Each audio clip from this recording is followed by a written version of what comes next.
Hi, today we are going to see about the Netflix documentary, The Social Dilemma, depicts the rise of social media and personalized online services.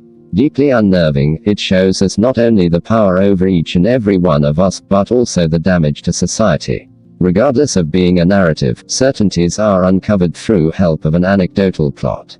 We follow young person Ben, Skylar Gisondo, who falls enthralled of a calculation, Vincent Cartizer. We can relate as he lets himself know that, if he wanted to, he could surrender his telephone. However, all things being equal, and to the concern of his more established sister, Cara Hayward, web-based media continuously helps draw him towards the outrageous center. But the plot is only secondary. The true messengers are Tim Kendall, former president of Pinterest and director of monetization at Facebook, Justin Rosenheimer, inventor of the like button, and a whole cast of other really big fish.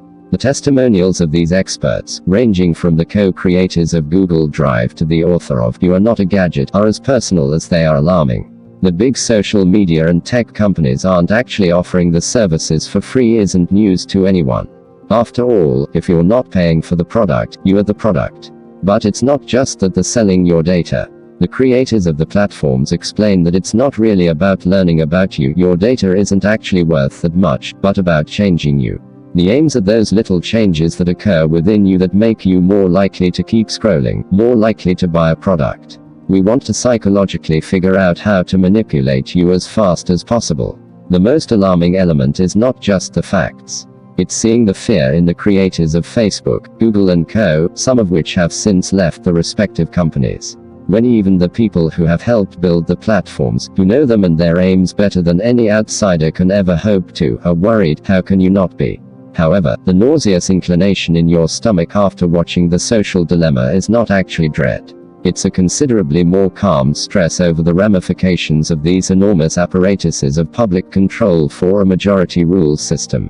It's a stress over the expanding division in our general public, the quick spread of bogus news, without our being aware of it. It's a stress over the gigantic power held in the possession of a couple strong, delegated people. That non-fiction can be dramatic is nothing new to director Jeff Orlowski. In 2014, his award-winning documentary Chasing Ice visualized the terrifying effects of the climate crisis. Yet in The Social Dilemma, he didn't seem quite ready to let the power of facts and narrative speak for themselves. Instead, music, bass and cuts made it less classic documentary and more action film. But instead of increasing the intensity, this forced dramatization took away the impact of the testimonials themselves. That the short-term joy of a like is based on quasi-withdrawal symptoms for the remaining period of time has much more impact than bombastic music. Instead, The Social Dilemma could have spent a little more time on presenting possible solutions. Yes, it reminded me to be critical upon my own social media consumption.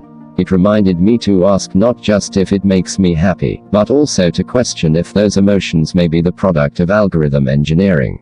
And I would definitely recommend The Social Dilemma to anyone looking for the tools to better understand and question their own behavior. Be that as it may, truth be told, it doesn't appear to the point of basically giving people 10 explanations behind erasing their online media accounts.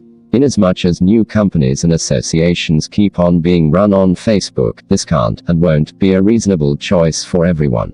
The Social Dilemma highlights that web-based media is a long way from being a simply private peculiarity. It is political. Thus, long as we live in a majority rules government, it ought to be us, and not a couple of people in Silicon Valley, concluding how we need to utilize these useful assets. Thanks for watching this.